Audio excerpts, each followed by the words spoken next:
Blog Talk Radio.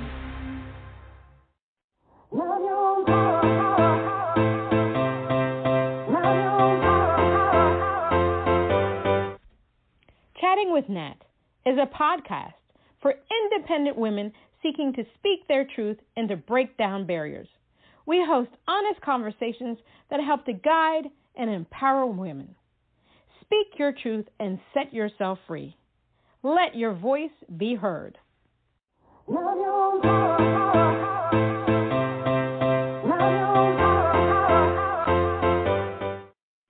everyone, this is Natalie. Yes, it's Chatting with Nat, and today we have singer-songwriter Kfhox. Kfhox is a singer-songwriter artist who has been writing, recording, and performing for 10 years. Relocating in Nashville from New York on Christmas Day, Kfhox has founded her home in Music City, where she has released her third studio album. With influences that run the gamut from the Beatles to Billie Eilish, Kfhox offers an eclectic mix of music that spans from pop to hip-hop to R&B. Kfhox aims to open the hearts and minds of fans using the power of music. Let's all give her a round of welcome with an applause.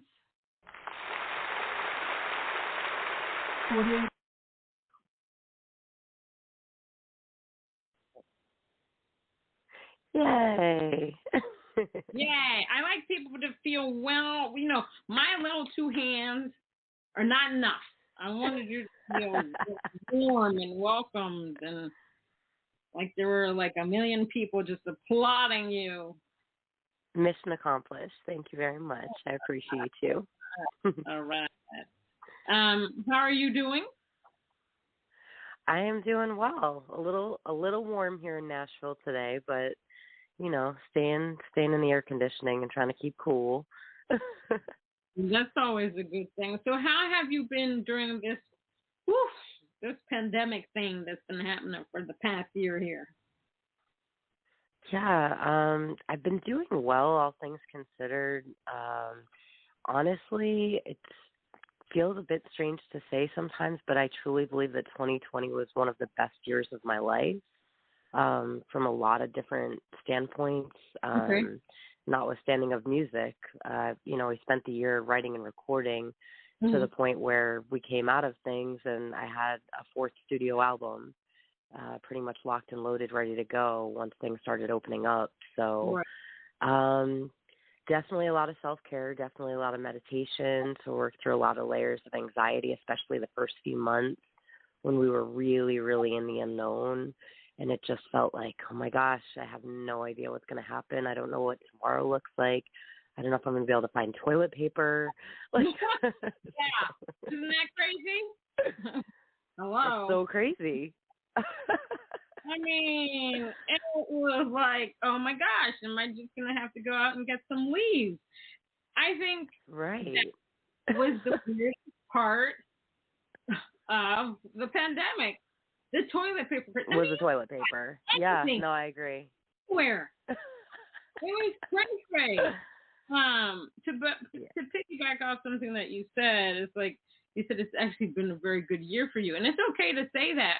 Even though we had a horrible pandemic, there's a lot of pros that came out of this. A lot of cons, obviously. People died, people got sick, lungs collapsed, and all of that stuff. And the gun violence, mass shootings were even more. I mean, I can't even begin to talk about that. But the pros were this. What I saw is that, families, like people that didn't even have time to sit down for dinner anymore with their families, they got time to do that. My God, if you believe in climate change, the animals, the trees, they were like, what? I can breathe. I can run out into the street. Yeah. And there was a lot of self-reflection that happened.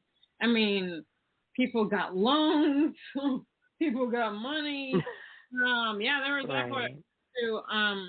And so a lot of people got to accomplish what they needed to accomplish in a shorter period of time, or they didn't think they'd be able to do it. And then this big break came into their lives where they had to work from home, or, they lost their job or whatever, and they had the time to say, okay, this is now the time I can use my creative juices to do what I've been meant to do. And like you, a lot of some Yeah. release a bunch of albums and singles and stuff like that. So it's been an interesting time. But and I ask this of everybody. Now you got a lot done, but during that time, did you have time to self reflect? Because I learned a lot of the people that I've interviewed, they did have the time to self reflect about who they wanted to be as an artist. And for some of them, a lot of that changed after what they saw have happened with the pandemic and everything else in the world. Yeah, that's understandable.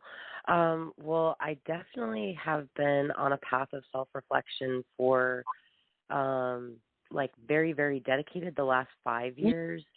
So the last year was really a deeper dive into that and Right. really just looking at myself and my purpose and some of my intentions behind why I'm doing some of the things that I do.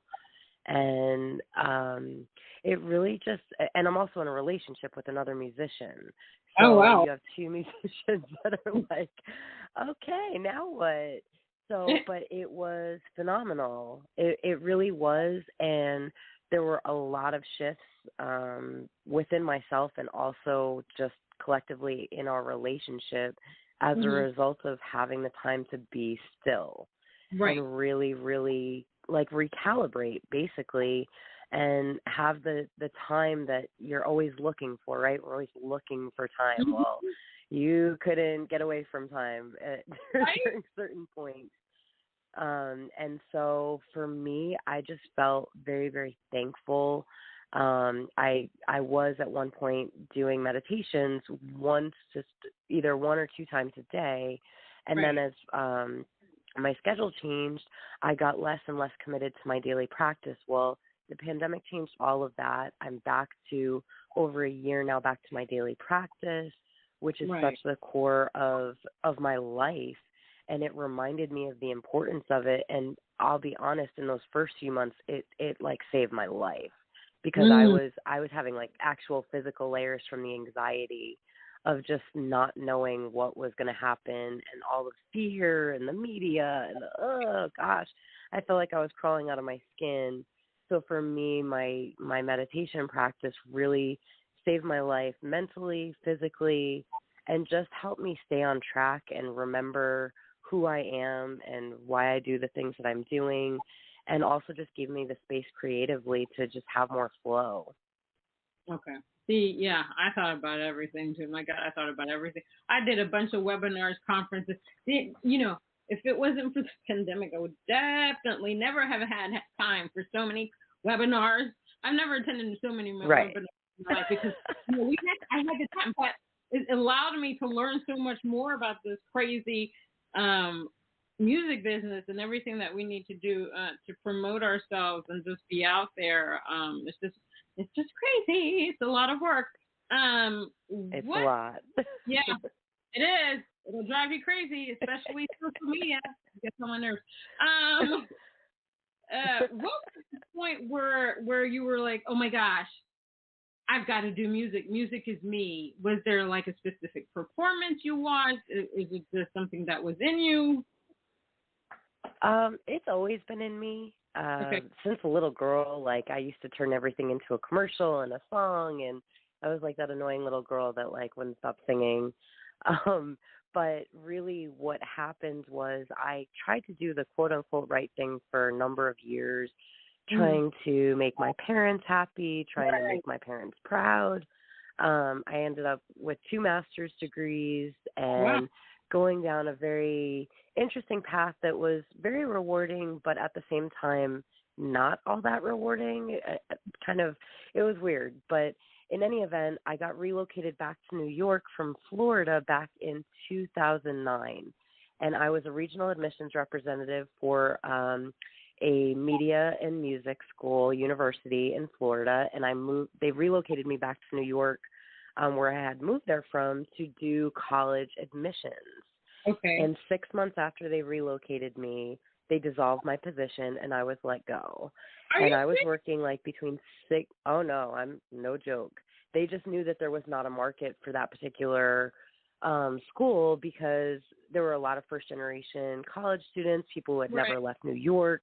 They just realized that people were not really willing to up and leave and spend $100,000 on their artistic education, creative education.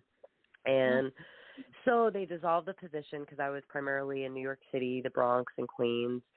And so, I mean, it was kind of like the worst breakup I ever had. Like, I literally gave everything to it, and then I was there left kind of overeducated, kind of underqualified, and struggling to find work.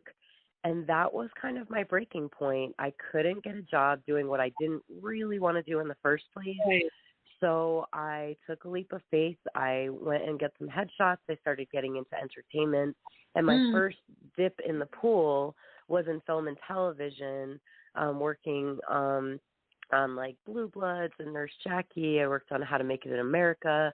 I ended up in a Kanye West music video. And it was cool, but really my goal was to use it as a networking tool to figure out how I could do music.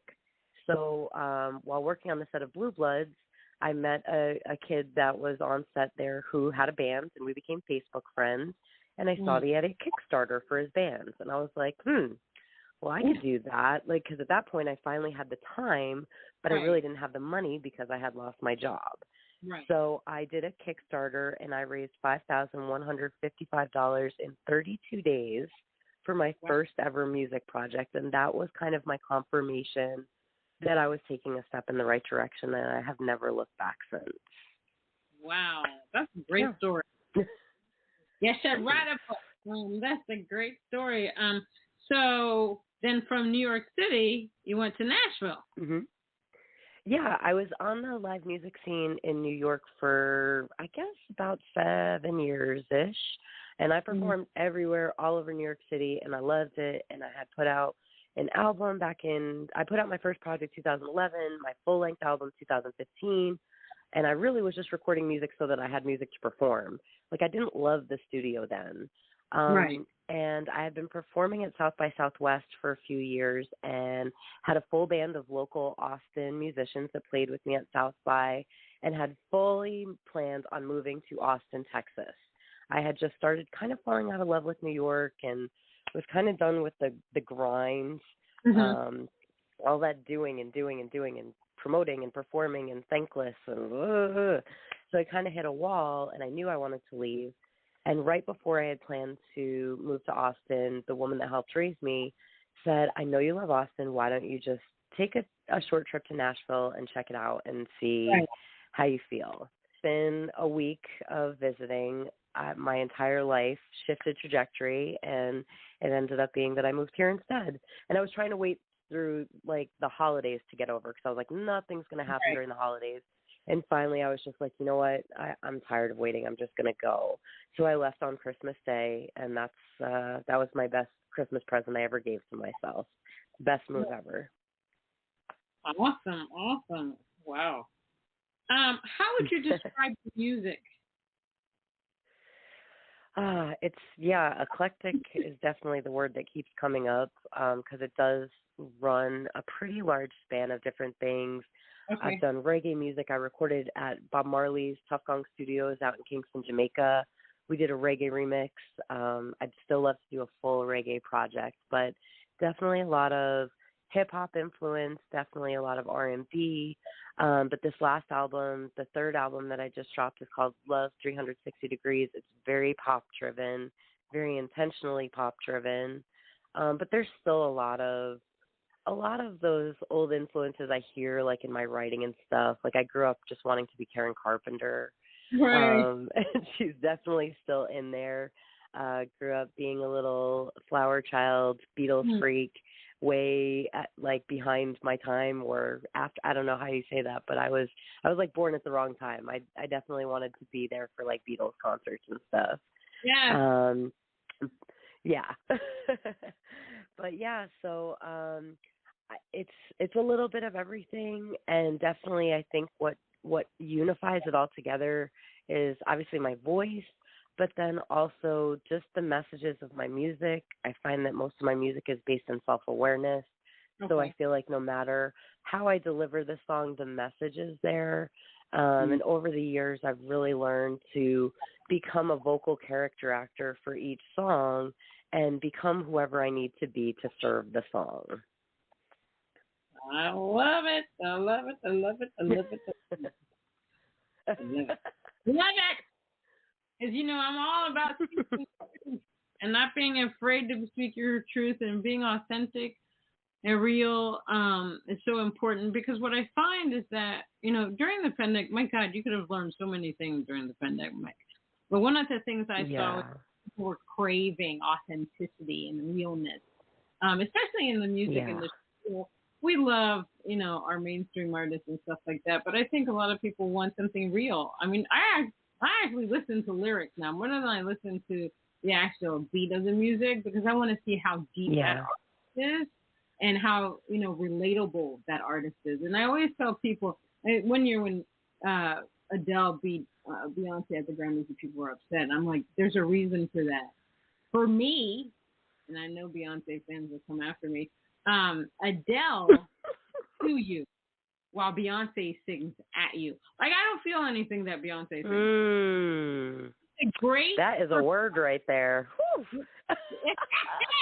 She's a great performer.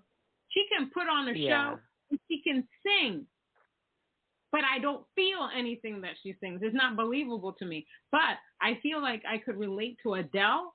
Like, I could sit down with Adele, we could shoot the breeze, and we could talk about, boyfriends and what they've done to us, because she's just so pure when she sings. Like, I went to the Grammy that one year, she messed up. She's like, oh, sorry, people. She's just real. She didn't have a Yes, I was there too. It was so crazy. She's like, oh, shit. She swore. I was like, oh, my God, I love her even more right now. Exactly. She didn't have a fit. She was just like, this is me, I really want to put on a good show. Let's start over. Somebody else would have been, you know what I mean? You loved her, feel her, and you felt her pain when she first came out with her first song and stuff. Well, not her first song, but the song that just blew her over the top. And, when she said hello, oh my God, it's like, oh, she understands me. She gets me. And I love that type of art that's just not afraid, to be themselves. I always say this, if they had allowed Whitney Houston to be herself, she would be here today. But wow. In this music world, but I so love the authentic artist. So that leads me to the next question: how has losing your own mother impacted you as a musician? Man, so I've tried to be as open as possible about it, just because I realize, like, I'm not alone. And when I lost my mother, someone said to me at one point that it's like joining a club that you never signed up for. You, like, become part of this club, and it's like, man, truer words have never been spoken. And as I mentioned before, like, I lived a large part of my life, both as a child and an adult, trying to please my mother. And seeing that people pleaser in me was very eye-opening. And then losing her was like, well, I wrote a song called North Star, and it kind of just flew out of me a couple months after she passed away. And it was based on the fact that we had started to get closer. My mother was mentally ill. She had her first manic episode when I was 6 months old. She was manic depressive my entire life. And so our relationship was very, very tumultuous and very much based in, like I said, just me being a people pleaser and thinking that if I could be perfect, that somehow she could love me more. But she just wasn't. She loved me, but I just couldn't feel it. I couldn't take it in. And my therapist at one point said, you have to stop going to the hardware store for milk, right? And that was kind of the epitome of my relationship with my mother, trying to get something out of her that she just did not have. And not really seeing things for what they were until, honestly, after she died. I would find these letters and cards from her. So for me, it helped me step up a lot as just a human being in general, but it also very much shifted the trajectory for me as a musician and an artist, and to really tap into that vulnerability and that honesty as a songwriter that, like for months I couldn't find the words to describe how I felt about losing my mother. It was so strange. We had finally started getting close, and then she was just gone. She went very, very quickly. Hospice said she had 1 to 2 weeks. She was gone in 4 days. Wow. So it was very fast. And I just happened to I had performed at New York City Marathon. I had moved to Nashville, which is another thing. I had left, and then she got terribly sick the month after I left. But I just happened to be traveling, and my layover was at Logan Airport in Boston, and my family's in Rhode Island. So my father called me and said, your sister said something about hospice. I mean, I just fell apart at the airport. I got my bags off of my connecting flight because I was supposed to be going back to Nashville, and I spent those final days with my mother, and I sang to her. I played guitar. I had never really played guitar for her before, so I got to play guitar for her, and I got to read to her and pray to her and pray with her. In the last few days, she did not speak. So for me, it helped me. It was a big healing, very, very cathartic. I also was honored to read her eulogy at the funeral. Wow. So it was the biggest and most important writing gig I've ever had, and right. So that really just opened me up in a way that I don't think I had ever been before. They say that a broken heart is an open heart, right? And for me, that was very, very true, that my heart was so broken that it had never been as open as it was at that point. Right. And I was so thankful to be able to find the words. I'm so thankful for the gift of music, because I feel like creating music in her passing was so much part of my healing process too. Like, I was able to find the words that I needed to say to start moving forward, because it's very easy to get stuck when you lose someone. You get stuck in the past, you get stuck in the memories, you get stuck in the would've, could've, should have. You start shoulding all over yourself. I should have done this, I should have done that. And for me, what it did was just really open my eyes to what an incredible opportunity it was to be her daughter, all the lessons that she even now continues to teach me from beyond, and be able to really step into my purpose to continue my legacy as a continuation of hers. Yeah. That's beautiful. But it's beautiful. It's beautiful to be able to take that and to have a positive outlook on it. Yeah, turning that pain into power is that, being able to transmute it and use it for the good instead of letting it take you out, Yeah, no, definitely. Now we're going to play your song, Fresh to Death. Tell me what that's about. Oh, yeah. So this is my first single of 2021. This is the first time I'm really, truly having fun on records, which is, for me, part of being vulnerable. Like, I took myself so seriously for so long. So this is all about, like, loving yourself and, like, looking in the mirror and telling yourself, like, what a badass you are, and taking on the day like a queen.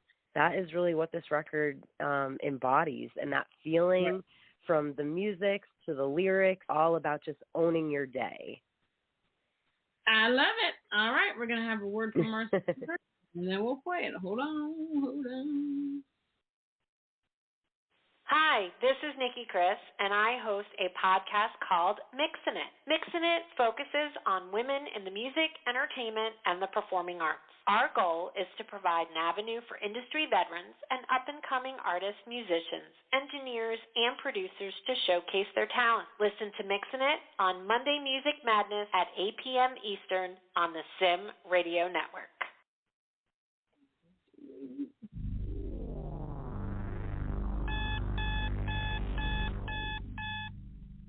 I woke up in the morning feeling fresh to death, ooh, yeah.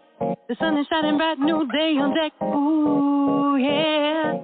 I got my closet out, taking my time. Gonna make sure this city's mine. Step into my shoes one at a time. Gonna take the world by storm, I'm in my prime. I woke up in the morning feeling fresh to death. Ooh, yeah. The sun is shining bright, new day on deck. Ooh, yeah. I woke up in the morning, woke up in the morning. I woke up in the morning, woke up in the morning. I woke up in the morning feeling fresh to death. Ooh, yeah. It's like a runway when I walk out of my door. I'm feeling fresh to death and I've got more in store. It's like a runway when I step out in these streets.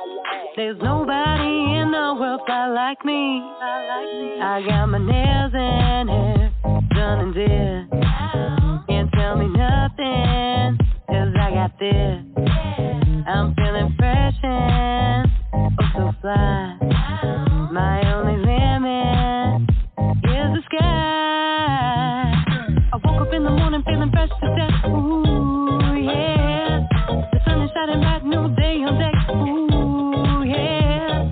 I got my closet out, taking my time. Gonna make sure this city's mine. Step into my shoes one at a time. Gonna take the world by storm, I'm in my prime. I woke up in the morning feeling fresh to death. Ooh, yeah. The sun is shining bright, new day on deck. Ooh, yeah. I woke up in the morning, woke up in the morning. I woke up in the morning, woke up in the morning. I woke up in the morning feeling fresh to death. Ooh, yeah. It's like a runway when I walk out of my door. I'm feeling fresh to death and I've got more in store. It's like a runway when I step out in these streets. There's nobody in the world fly like me. Life got me walking to the beat. I'm hotter than the summer heat. And in the winter, I'm so cold. Under the pressure, I'll never fold. I woke up in the morning feeling fresh to death. Ooh, yeah. The sun is shining bright, new day on deck. Ooh, yeah. I got my closet out, taking my time. Gonna make sure this city's mine. Step into my shoes one at a time. Gonna take the world by storm, I'm in my prime. I woke up in the morning feeling fresh to death. Ooh, yeah. The sun is shining bright, new day on deck. Ooh, yeah. I woke up in the morning, woke up in the morning. I woke up in the morning, woke up in the morning. I woke up in the morning feeling fresh to death. Ooh, yeah. I woke up in the morning feeling fresh to death. I got a Colgate smile, peppermint breath. My body's looking right and my mind is too. Plus my gear is tight, nothing I can't do. I'm out here in the world and I'm killing it. The world smiles at me 'cause it's feeling it. The sun ain't got nothing on the shine from me. I'm out here showing out for the world to see. I'm proud to be the best that I can be. And ladies, I just know that you're feeling me. It's time to step together into these streets. Come along with me, come walk with me. Come walk with me. It's like a runway when I walk out of my door. I'm feeling fresh to death and I've got more in store.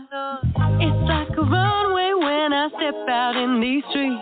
There's nobody in the world fly like me. I got my nails and hair done and did.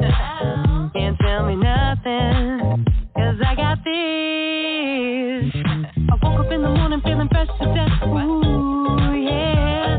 The sun is shining bright, new day on deck. Ooh, yeah. I got my closet out, taking my time. Gonna make sure this city's mine. Step into my shoes one at a time. Gonna take the world by storm, I'm in my prime. I woke up in the morning feeling fresh to death. Ooh, yeah. The sun is shining bright, new day on deck. Ooh, yeah. I woke up in the morning, woke up in the morning. I woke up in the morning, woke up in the morning. I woke up in the morning feeling fresh to death. Ooh, yeah.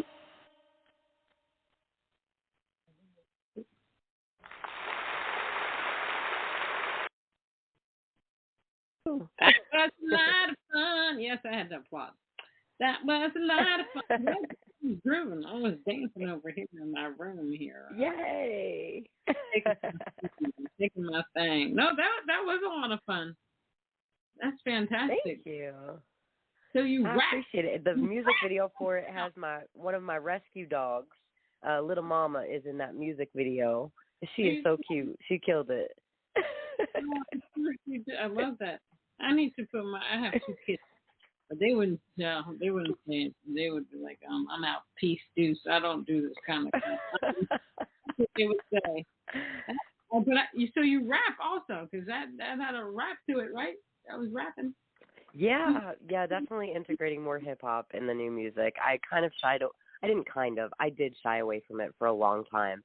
I always knew that it was part of what I loved and what I could do, but I was afraid of what people would think. Or I dated someone at one point who was a hip hop artist, and he told me that because I write and I didn't freestyle, that I wasn't really a rapper.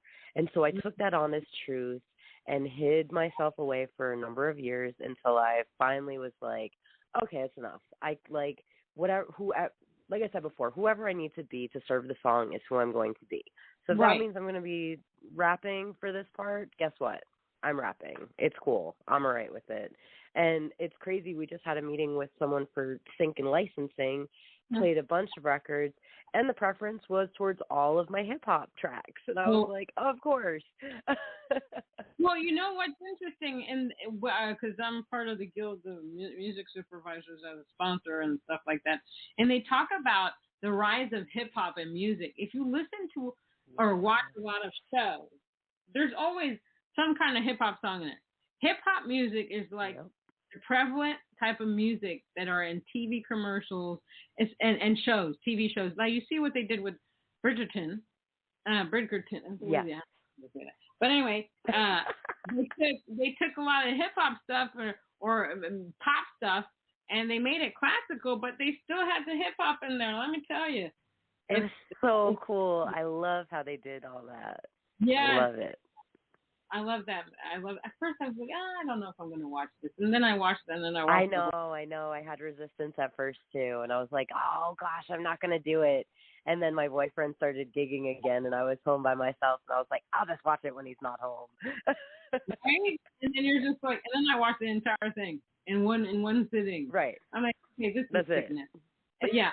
And you're just like, I wish. And you know that one guy that ended up marrying the girl, he's not going to be back for the second He's season. not going to be back. Why did they do that? He's like the main reason I watched the show. Yeah. Come on, man.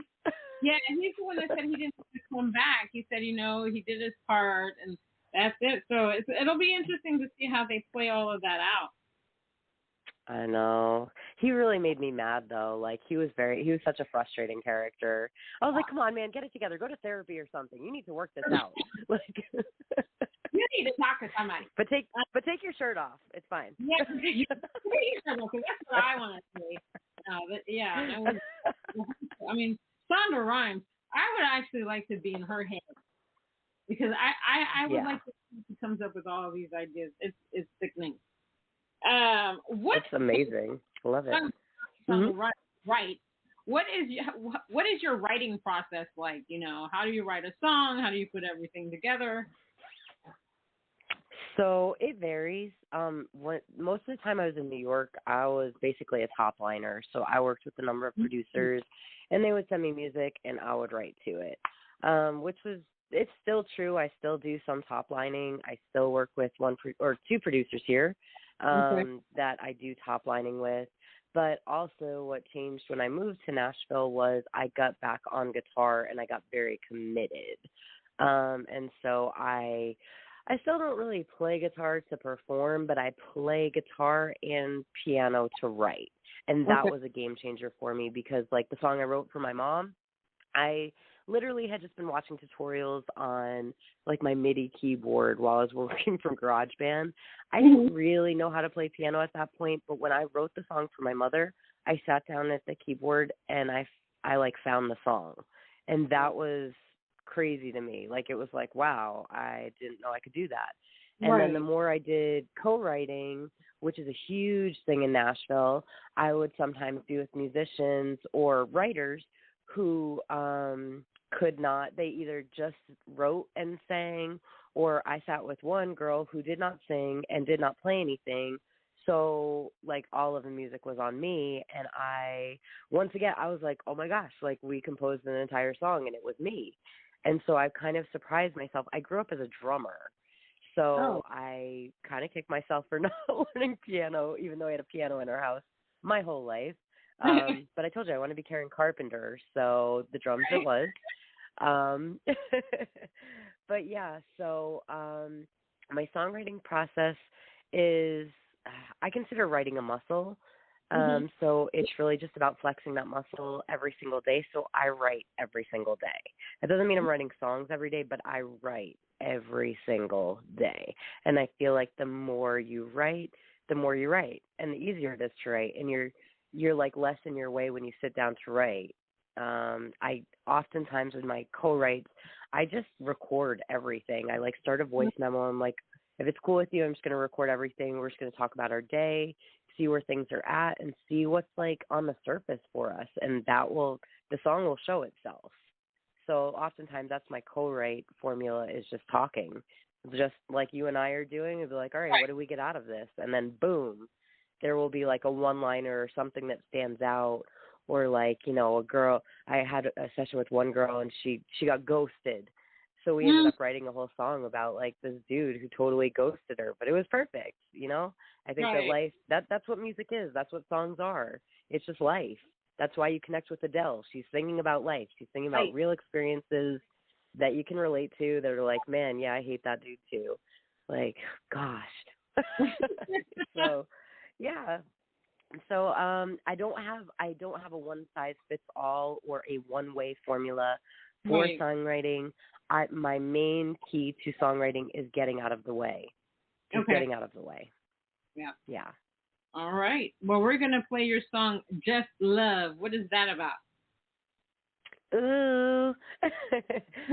So it's another fun record, which is like, I don't know, it's just so fun for me because, like I said, I took myself so seriously for so long. It's amazing to be able to have fun with music. Music's always been fun, but serious for me.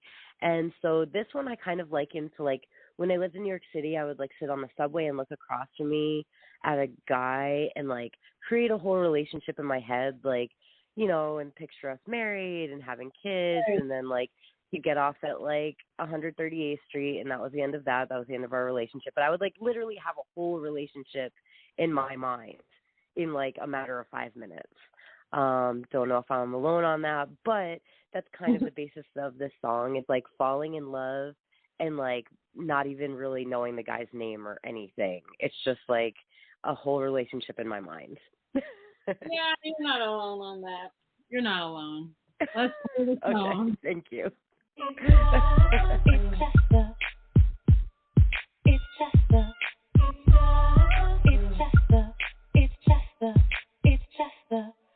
I've been going crazy trying to figure it out.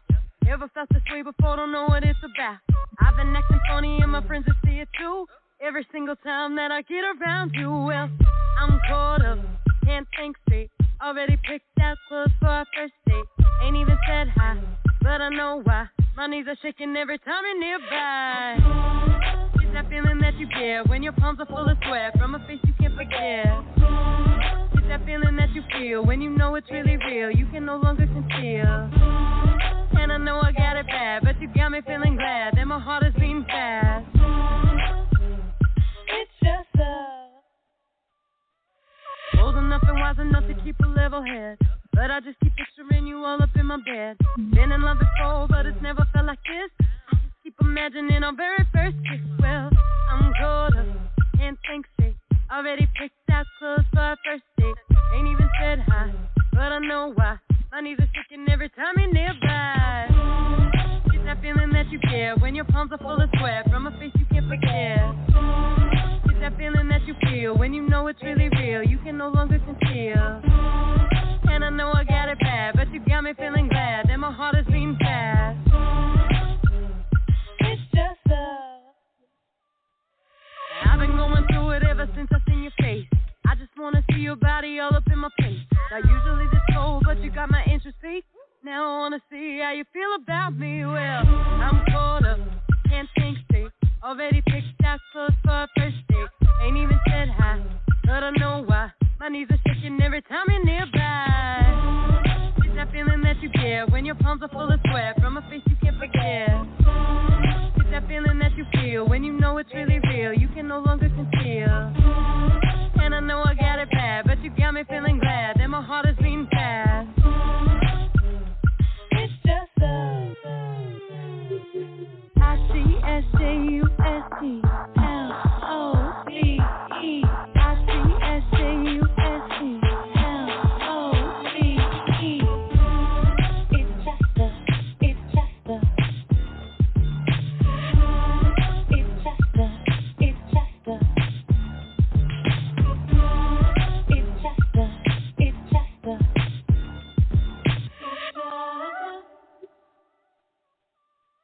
Mm-mm.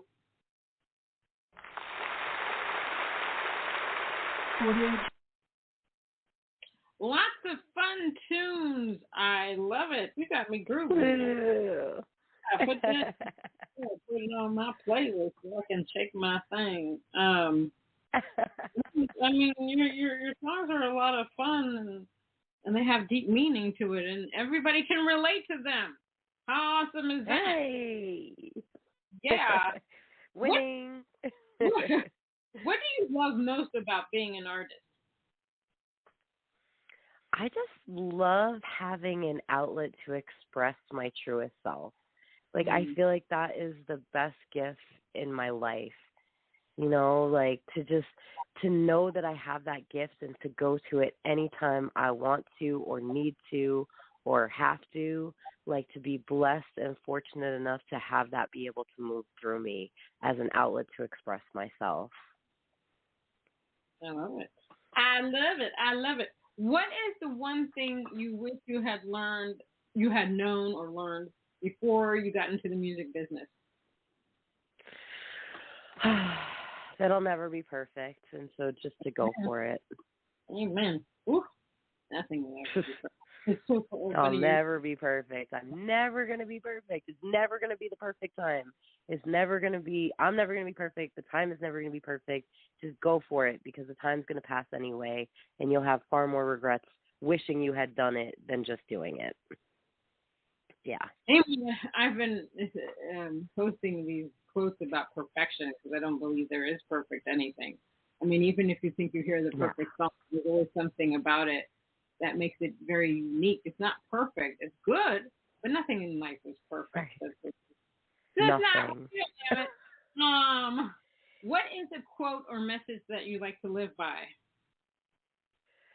Well, one of the quotes that kind of I'm known for, it's on my IMDb page, I guess, because it's something I used to say a lot when I first took the leap of faith into music was, I don't make wishes anymore. I just make it happen. And just realizing like living in that hopeful place was not serving me. I just go out and make it happen. I get it done. I don't make wishes anymore. I just make it happen. I like it. I love that. Be on a t-shirt, damn it. Yeah. So is your newest project out now?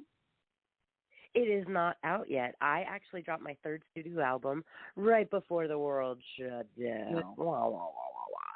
So Love 360 Degrees dropped in February. And then in March, everything was like, yeah, no, we're not doing this. Like I did one full concert, one radio show. I did a press run in New York. And then literally the entire world shut down for the year. So I Am an Anomaly is my fourth studio album, and that is dropping this summer. Date still TBA, but this summer for sure. Can't wait, because if it sounds like these two songs, oh my God, this is going to be fun and interesting. Yes, I'm excited. Oh my God, super, super mixed bag of so many things. All the feels. Because those kinds of songs can be placed in so many different sync and licensing deals and all over the place. It's great just to be versatile, and it's great to create an album that you want to create where nobody tells you what to do. You just the freedom of an indie artist. Ooh, freedom. That freedom is next level. Mm-hmm. It is awesome. It is awesome. Now, Catherine, as they call you Kfhox. Kfhox is the fox. It was an honor to have chatting with Nat. Thank you. It was my honor and privilege to chat with you. I'm really, really so appreciative and so excited I got to connect with you. Oh, I'm glad I got to chat with you. I learned a lot about you. And you are a phenomenal person, phenomenal woman. I think you have a lot of talent. I love your voice. I love your music. I just love everything about you. You're just awesome. What else can I say? Did we just become best friends? Yeah, we just Oh my gosh, it is awesome. I would definitely love to have you on an IG live, so that we can chit chat on live, so everybody can see us chatting and hopefully Absolutely. you can perform a song or two or whatever you want to do. Scream, shout, whatever. Yeah. And be yourself. Be perfectly real and authentic. That would be awesome. But I've really been honored to have you on Chatting with Nat.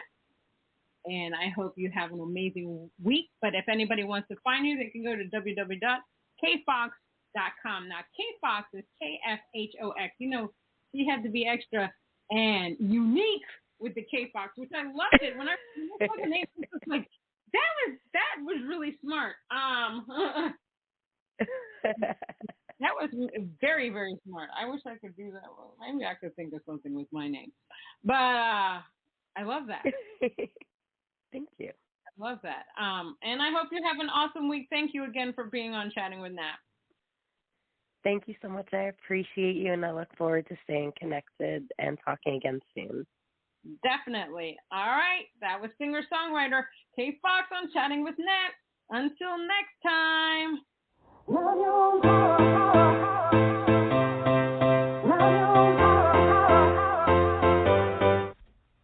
Chatting with Nat is a podcast for independent women seeking to speak their truth and to break down barriers. We host honest conversations that help to guide and empower women. Speak your truth and set yourself free. Let your voice be heard.